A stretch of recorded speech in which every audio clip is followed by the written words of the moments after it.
हिन वक़्तु असां मदई जी जे DM हाउस ते मौजूदु आहियूं ऐं अॼु एडवोकेट सैयद दुर्मामंद शाह पारां जेका तव्हांजे ज़िमनी इलेक्शन में हिन वक़्तु PS 9 ते आगा शहबाज़ खान दुरानी जन जेके कैंडिडेट आहिनि उन्हनि जे शान में उन जे मान में डिनर पार्टी हुई।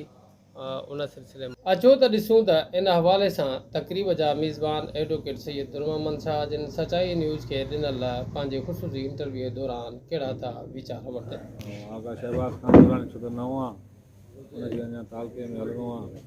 काफ़िनि खे सुञाणे थो, पर इलाही सारा अहिड़ा दोस्त आहिनि जिन खे नथो सुञाणे, त हुननि जे लाइ गेट टुगेदर रखीसीं। बिरादरी जे माण्हुनि खे सुञाणे, पंहिंजी कम्यूनिटी खे सुञाणे, पंहिंजे तालके जी आवाम खे सुञाणे। ऐं मदई टाउन वॾो टाउन आहे गढ़ियासिन खां पोइ, ऐं टाउन जे माण्हुनि खे सुञाणे तमामु कम्यूनिटी जा माण्हू घुरायासीं।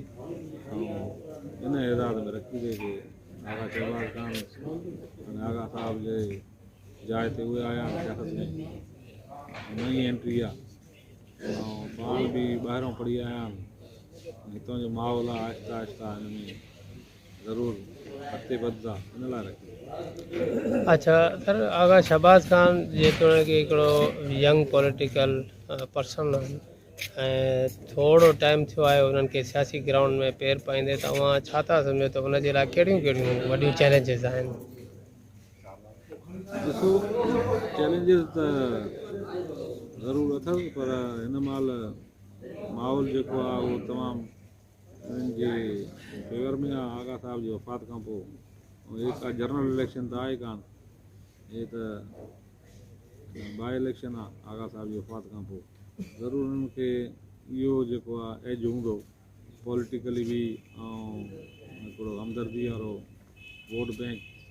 आगा साहब जी ज़ाती जेकी दोस्ती हुई पूरे अवाम सां, हिते तालके अवाम सां, उहो हुननि खे ज़रूरु मिलंदो।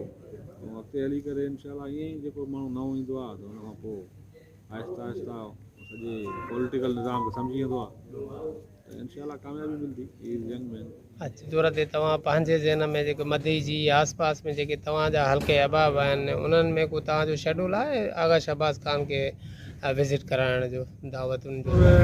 24 तारीख़ खां पोइ जीअं इलेक्शन जा आख़िरी जेके 15-20 ॾींहं हूंदा प्रोग्राम मां ज़रूरु वठंदोमांसि। ऐं इनशाला ताला मदई में वॾो प्रोग्राम कंदासीं।